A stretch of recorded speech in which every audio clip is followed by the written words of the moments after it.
What's up, gents? Welcome to my new video. Today we are doing a video where we are going to go deep down into 3 lives of 3 different day traders to see how was life looking before we started day trading and after, and just all through that bullshit.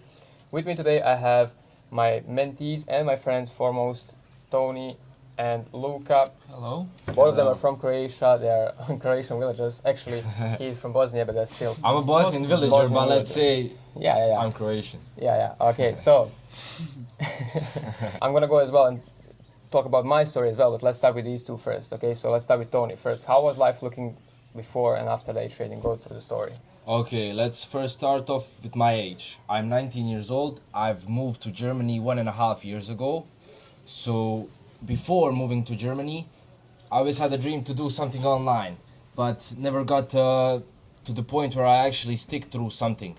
And when I came to Germany, I had a plan to stick with my brother, to work with him. And that's a regular 9 to 5, Baustella work. And yeah, for 5 months in Germany, I was working with him, and something happened at the firm. It shut down, and in that point, I was talking with my friend, and basically, he got me into trading. And at that point, my brother started opening his own firm, and I wanted to try something of my own because my brother is, let's say, taking a big risk. And watching him, I also wanted to take a big risk. And that's maybe one of the biggest things that I started doing with you. I wanted to take a risk. And when I talked to you for the first time, I just had the intuition, let's fucking go, let's fucking do it, let's try it, Because I saw my brother doing also a big risk, He's been in Germany for 4 years, and now he's opening his own firm, That's a ballsy move. Yeah. And that's why I wanted to do something also, because I really am inspired by my brother. Yeah, especially opening a new firm in a new country. Yeah, that's almost impossible, almost starting up. But he had such a good history behind his work and everything. He already had a couple of customers that were interested, so that was a little bit easier. And he actually speaks German perfect, and that was also one. He had credibility to... Yeah, credibility. Yeah, really good credibility. He was one of the best in the last firm that shut down. Okay, so what was it like before that? Even before that, what kind of life did you live before you decided to take the big risk? I lived a life that most people live, and that life is actually basically self-sabotaging. Everything that I wanted to do, I always tried it, and I always felt I'm smarter, but I was not smarter, because I always, when I got to a certain point, I just quit, because some roadblock happened, and because of that roadblock, I just decided, no, I don't want to do it anymore. And that's the person I was before coming to Germany, before seeing how it actually, a 19-year-old going to a different country, how the world actually fucking works, and how fucking hard it is to work a 9 to 5, especially in our generation.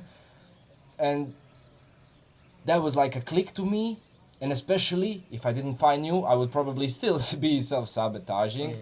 But finding you, saying basically, you are a Croatian villager, and you were up to that point still living at your parents' house, but you fucking locked in, and that opened my eyes to realizing that the only thing you have to do is actually stop fucking self-sabotaging, because you have a certain period of time in this life, this life is not fucking infinite, that you should, fuck yourself up. And yeah, basically you opened my eyes up to what my past self couldn't do alone. Right. Yeah, and that's basically the biggest change for me, that part that I stopped self-sabotaging myself. What about you, Luka? Prior to the beginning of my trading journey, I was working 2 jobs, as well as with some side hustles. I was happy with my income, but when I realized there are actually some things you can do online that can actually provide you more of a value for just sitting home at a table, just clicking on your laptop, I was amazed by that, and I decided to give it a go. Did your life change in any way in terms of before trading and after trading? Was it exactly the same life? You were just doing work and then gym and then basically nothing, and then after trading it's work, trading, gym, Well- or is it a little bit more complex, a little bit more different? It was a little bit more complex as prior to this trading thing, I would have used all of my free time just hanging out doing a whole bunch of bullshit actually. And when I decided to lock in on trading, I used that time where I was just hanging around doing bullshit, Yeah. and put it in locking in and Nice. trying to actually learn trading and learn that skill that can actually help me in the future. So basically, before you were just like basically wasting life away. Yeah, you can say it. It wasn't. It was like wasting. I was not improving. I was just staying the same. Yeah, for me it was kind of similar to Tony, where before I actually started trading, I was pretty down bad, if you ask me, because Yeah, myself also. yeah, I was unhappy with the kind of life I was living. I was going to high school. I didn't know what the fuck am I going to do, because for me in high school, I was doing that in the school I was going to. I realized that if I finish the school and I don't go to college, and I never wanted to go to college, but if I finish school, I probably won't find a job in that related aspect of what I was learning. I would probably just work some random ass job. But that's the actual reason why I started to search around. And I was before that even like just in high school, as you know, like when you are in high school, just doing dumb stuff with dumb people. You're going out every single day or every single weekend, and just wasting your life away. That was how it was for me. Until to a certain point, I got and realized that I need to do something different in my life, especially when I'm with my girlfriend, who is truly my biggest supporter. If you look at it, I gotta say, me also.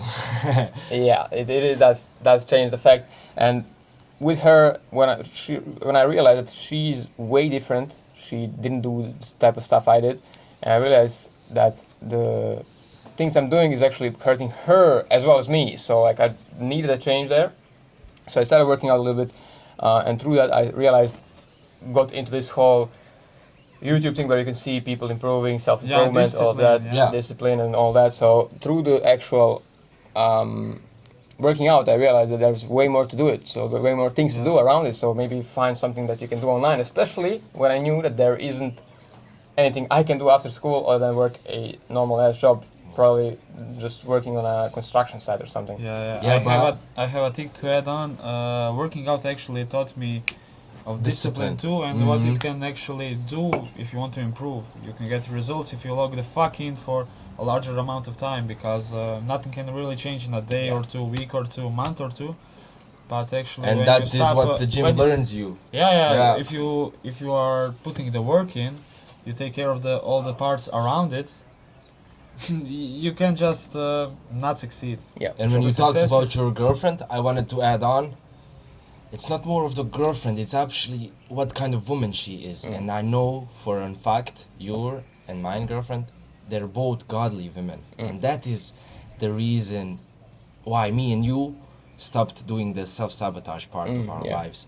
Because when you find a godly woman that like just basically helps you with everything in life, just shows you like a different perspective of how the world can function, when you have somebody by your side who wants to see the best of you, not to see you drinking or having Exactly. uh, Having fun, finding fun in the wrong things. having fun in the wrong things. Yeah. Fun can actually come from disciplined work and the outcome of the work. Yeah. I mean, Yeah, that that's doesn't true. sound like fun, but it's In the moment, satisfaction. In the The moment, it doesn't satisfaction. feel like fun because it's Yeah. really uncomfortable when you do It's hard really stuff. uncomfortable. But after that, you actually feel fucking amazing for the Yeah, And when the because- first accomplishments get in. Yeah, actually. exactly. Because 7 deadly sins are actually just like that, just that period of fun. And after that, you feel like shit. Yeah, true.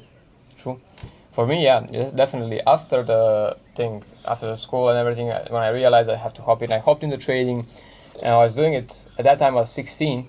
I was doing it for 3 years before I actually saw any fucking results. But still, in those 3 years of not finding success, I was the happiest I've ever been because of the fact that I was constantly improving every single day. Yeah. Even if it was for just 1%, sometimes it was 10%, I was still improving consistently.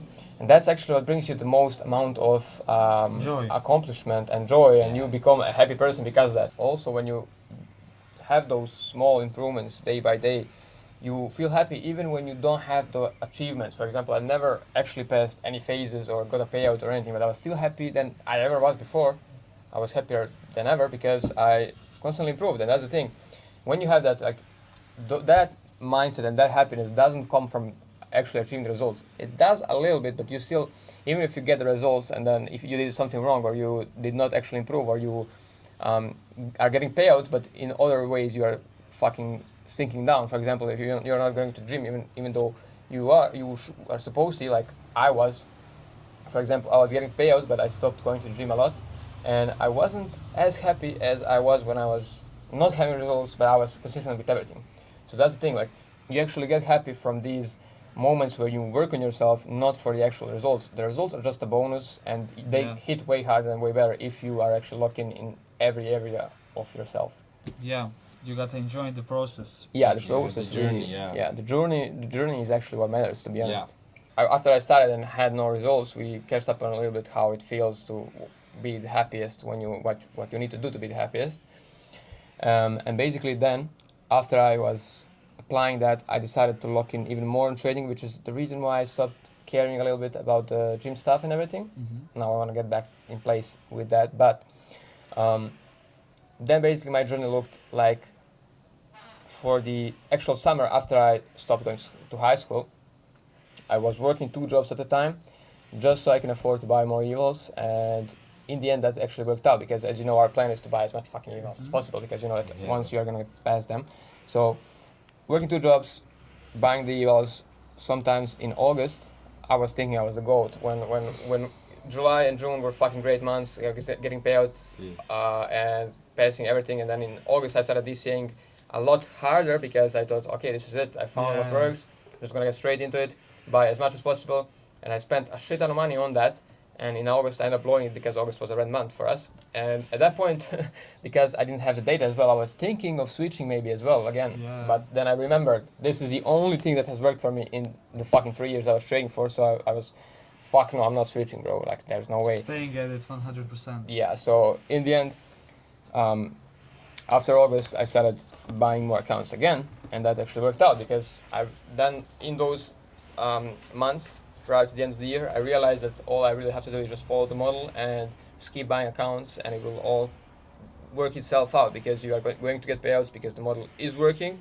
But obviously, there's months where it's going to be red months and all that, and through that part, my life looked a lot better because I was working on the things I love. I was getting payouts, and I was also started doing the mentorships with you first, and then with that, my life completely changed to the point where the November, December came around, and I was like, okay, now these summer jobs are actually ending, so either I'm gonna go find a job or I'm going to try and get full time. So that's exactly what I did. I had some money saved up. I had 500k funding, and I got payouts as well. So I realized, okay, this is it. I'm going to try to go full time, and I just never looked back from that point on. I remained full time from that point on, and pretty much that's how the journey ended. That's how I ended up here, where I am right now. Tony, how was it for you? I know that you've been in the game almost as long as I was with the TNB model, but you haven't received as much results as I did. Why is that? That is because, I mean, that's because of me, let's say. I mean, I've been trading with you since September, and 3 months in, actually, I bought my first account. And buying my first account, then I started a new job. I was working in the kitchen, and it was hard for me to find time for going in trades, you know. And with every missed trade in the beginning, uh, I locked in more and more and more.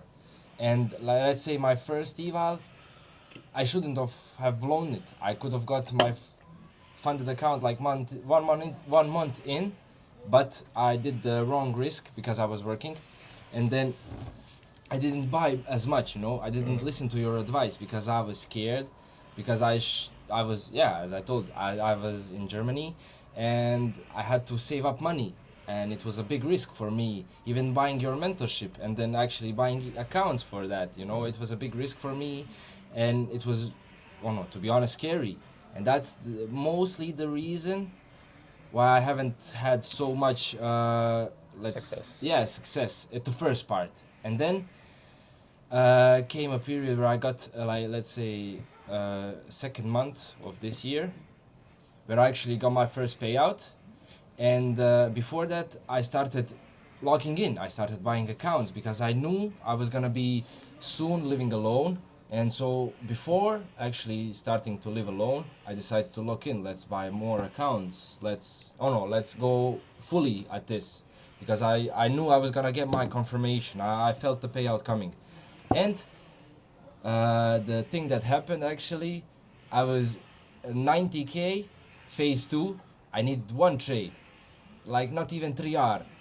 And then the losing period came. Then literally, you know, I came at not the worst times, but it was all down to me. I don't know, at the core problem. Yeah. But with every mistake I made, I fixed something in my life, in my personal life, and this is the reason why I am here. Yeah. You know, and I think my journey is way different from anybody else's, but I don't regret doing anything I did, and I know that my success is inevitable And in that's the long run. Yeah. And what will we do with that losing streak? We realized the mistakes, we improved the model through the backtesting stuff, and now all three of us are enjoying the fruits of that labor that we did for the model. Yeah. I didn't quit because I lost that 90k almost in funding, that I would be 100k in funding. I didn't quit. I locked in more because I saw the potential. It was right here at the grasp of my hand, and I still lost it. And then that's the reason that we started backtesting, and then we made the Discord. You made the Discord, and you gave me a chance to be right below you on the Discord, and it gave me opportunity to talk to people, to open myself up more to other people, to learn from other people, to learn other people, and it's just, it's just an amazing journey I've been, even though I haven't had much results. I'm also impressed with Luca a lot, because even though in the backtesting stage, as we talked in the last video, he was backtesting mostly the losing years basically. Yeah. And when he hopped on the model for the first month, he was -6, -8R, something like that. Yeah. So he, first of all, had to trust basically our data, because in his other data, people's data. in his data he got the majority of losing years to backtest. For some reason that was like that, but he did trust it. And in the second month of the actual trading, he managed to go back to break even plus 1.2R. Yeah. And that in that period, even though he didn't get much R, he managed to pass a couple of accounts. He managed to get his first ever payout. He got 80k in funding right now. Yeah, right now 80k, yeah. So impressed by the way that most people would have quit, probably, especially when they saw the red years in backtesting, especially when they started on and they were break even or like -8R for the first month. Yeah. They would have quit, so I'm props for that, you know. Thank you. Okay, boys, do you have any last words? I want to say one more thing, actually, that happened yesterday, that I said I haven't gotten much progress on the charts, but I know I will. And just because of knowing I will, yesterday I closed my first mentorship. Yeah. Up for that. Congrats. And also you passed the phase 2 today, so Yeah, I mean, but that was a little bit of a rule break, but still. you still passed. I mean, Yeah. in eval stages we can really do the break, like the rule break sometimes, depending on how hard it is. Yeah. Obviously we're not gonna like completely unfollow the model or anything, but yeah. What about you? Well, I have a message for the viewers. I would like to tell them that they need to find things that they like and start working on them, start achieving their dreams, because work doesn't feel like work when you're doing things you love. That is true, and I see that in myself mostly, because sometimes I work like 10-hour days, but I can't really call it work because I love doing it, so it's just like I enjoy that. And I think it's the same for you guys. Like, it doesn't really feel like work, so like it's pretty easy to succeed in something, because if you do that, the success is inevitable. Yeah, Definitely. My 9 to 5 drains me, and then coming home, tired from work, I can't wait to work. Yeah. Exactly. Yeah. Because that is actually the thing that excites me in life, because I know where it's gonna lead me to in the future. Thank you boys for watching this video. See you in the next one.